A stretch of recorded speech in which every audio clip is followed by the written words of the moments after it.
Hello friends, आप देख रहे हैं आपका चैनल शेयर बाजार विद आयुष। और दोस्तों, इस वीडियो में हम चर्चा करने वाले हैं जो खबर आ रही है टैरिफ को लेकर।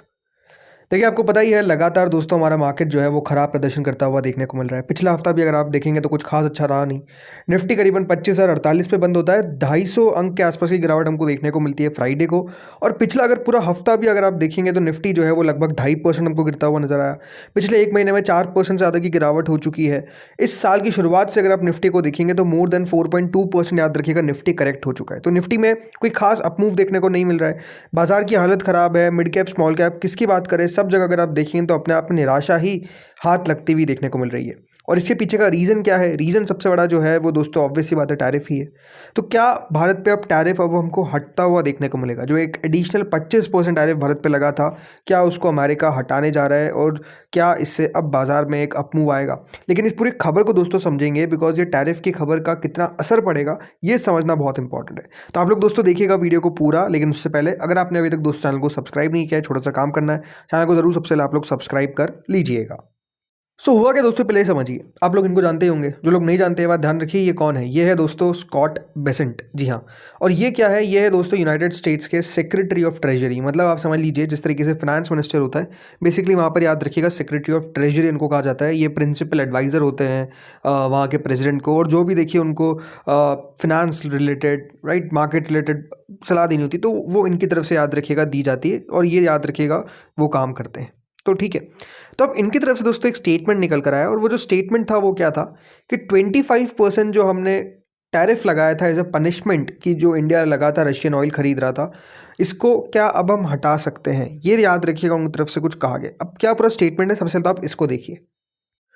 देखिए, US secretary of treasury Scott Bessent ने ये हिंट किया है कि जो एडिशनल 25% टैरिफ इंडिया पे इम्पोज किया जाता, इसको हम हटा सकते हैं after Indian purchase of Russian oil dropped sharply. देखिए, एक बात आप समझिए कि जो टैरिफ लगा था उसके पीछे का रीज़न ये था कि हम भारत जो है वो रशिया का तेल खरीद रहा है और अमेरिका को लगता है कि ये रशिया की मदद कर रहा है for Ukraine war financing, right. आप समझ ही सकते हैं कि लगातार भारत पे आरोप लगा रहे हैं अमेरिका कि हम जो पूरा वॉर चल रहा है उसको फिनांस कर रहे हैं, रशिया को मदद कर रहे हैं तेल खरीद के। और इसीलिए याद रखिएगा 25% टैरिफ जो था वो भारत पे इम्पोज कर दिया गया था। इससे पीछे का रीज़न था कि हम रशिया का तेल खरीद रहे हैं। अब दोस्तों, लगातार अमेरिका कह रहा है कि भारत ने जो रशिया का तेल खरीद रहा था पहले वो कम कर दिया है। और कम क्यों किया है? क्योंकि हमने इंडिया पर टैरिफ लगाया। और ये उन्होंने बोला है कि ये हमारे लिए एक ह्यूज सक्सेस है। ये बात ध्यान रखिए, उन्होंने कहा कि जो आउटकम आया है ये हमारे लिए एक बहुत बड़ा सक्सेस है। ये उनकी तरफ से कहा गया, स्कॉट बेसेंट की तरफ से। मतलब वो बता रहे हैं कि हमारा टैरिफ किस तरीके से कामयाब है, कि अगर हम किसी देश के ऊपर टैरिफ लगा देते हैं और हम जो चाहते हैं वो मनवा के रहते हैं, ये उनका तरफ से मानना है।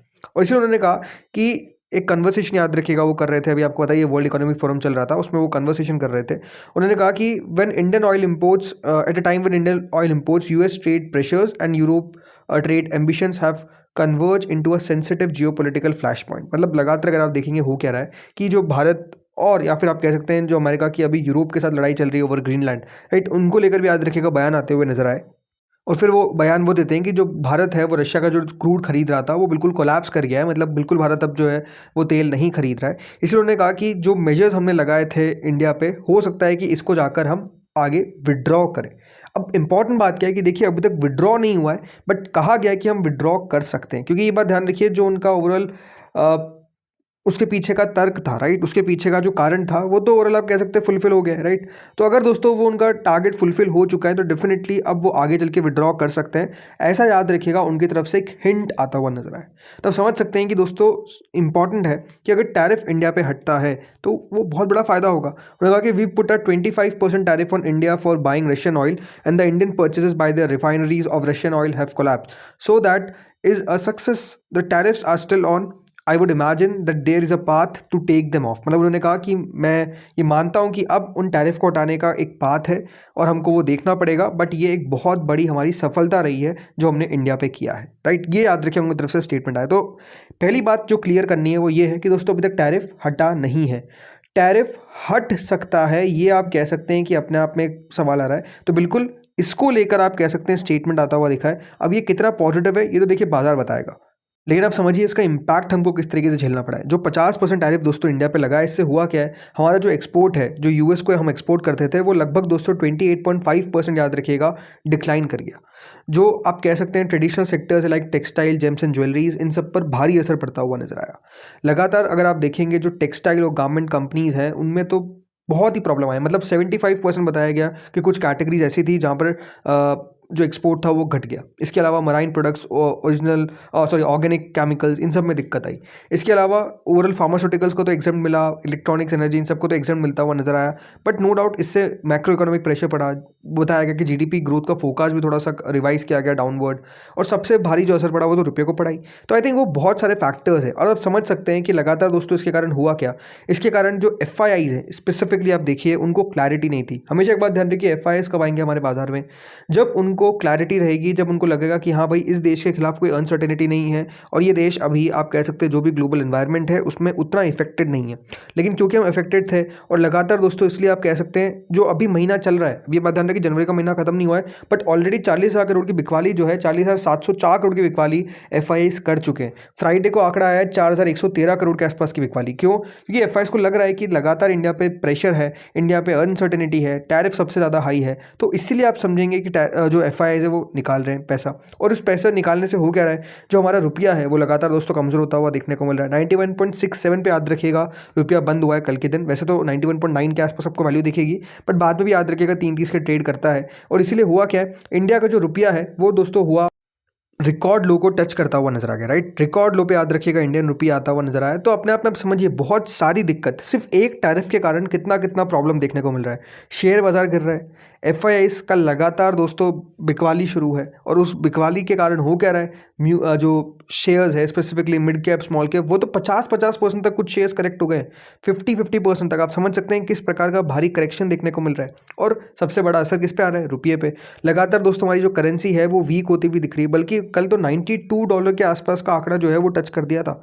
तब समझिए $1 $92 हो चुका है, और ये तब हो रहा है जब दोस्तों डॉलर इंडेक्स जो है वो ऐसा नहीं कि मजबूत है, डॉलर इंडेक्स कमज़ोर है, बट उसके बावजूद भी जो इंडिया की करेंसी है वहाँ पर लगातार दोस्तों प्रेशर बिल्डअप हो रहा है। राइट, तो बहुत सारी दिक्कतें हैं। बट अगेन जैसे ही दोस्तों ये जो टैरिफ नाम की बीमारी है ये हट जाएगी, इससे होगा क्या, इससे होगा क्या, सबसे पहली बात तो FIIs का दोस्तों फिर से कॉन्फिडेंस बिल्डअप होगा, FIIs फिर से पैसा डालना शुरू करेंगे, हमारी जो करेंसी लगातार गिर रही है वो थोड़ी सी दोस्तों स्टेबल होती हुई नजर आ जाएगी। तो बहुत सारी चीज़ें दोस्तों इस टैरिफ हटने से, स्पेसिफिकली देखिए US से जो टेंशन्स है, ये दोस्तों सबसे बड़ा प्रॉब्लम बना हुआ है हमारे बाजार के लिए। अदरवाइज अगर आप देखेंगे हमारी इकोनॉमी बढ़िया कर रही है, 8% से ऊपर की ग्रोथ है, फास्टेस्ट ग्रोइंग इकोनॉमी है।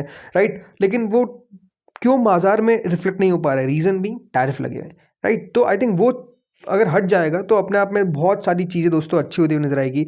जो मार्केट को आप 25,048 पे देख रहे हैं, हो सकता है 26-27 हज़ार तक पहुंच जाए, कोई बड़ी बात नहीं है। सो अब देखते दोस्तों आगे होता क्या है। लेकिन हाँ, ये खबर ज़रूर आई है। अब इसका इम्पैक्ट जैसा मैंने कहा, ऐसा नहीं कि शेयर बाजार पे बहुत ही आपको ताबड़तोड़ देखने को मिलेगा। ये जस्ट एक स्टेटमेंट है, जब तक डोनाल्ड ट्रंप हटा नहीं देते तब तक कुछ होगा नहीं। राइट, तो उस बात को आपको हमेशा ध्यान रखना है कि डोनाल्ड ट्रंप का ही आखिरी याद रखिएगा बाजार मानेगा। लगातार आप ट्रेड डील पे खबर सुन रहे हैं, बट उसका कुछ फर्क पड़ा क्या बाजार पे, नहीं पड़ा। रीज़न भी क्योंकि अभी तक वो इंप्लीमेंट ही नहीं हो पाई। जब तक वो दोस्तों हो नहीं पाएगा तब तक कुछ भी बाजार जो है वो याद रखिएगा रिएक्शन नहीं देगा पॉजिटिव साइड पे। राइट, नेगेटिव साइड पे तो लगातार आपको दे ही रहा है। सो दोस्तों इस वीडियो में इतना ही था। होपफुली आपको वीडियो बढ़िया लगा होगा। अगर अच्छा लगा तो लाइक कर देना, चैनल से पहली बार जुड़े सब्सक्राइब कर देना। Thank you friends for watching this video.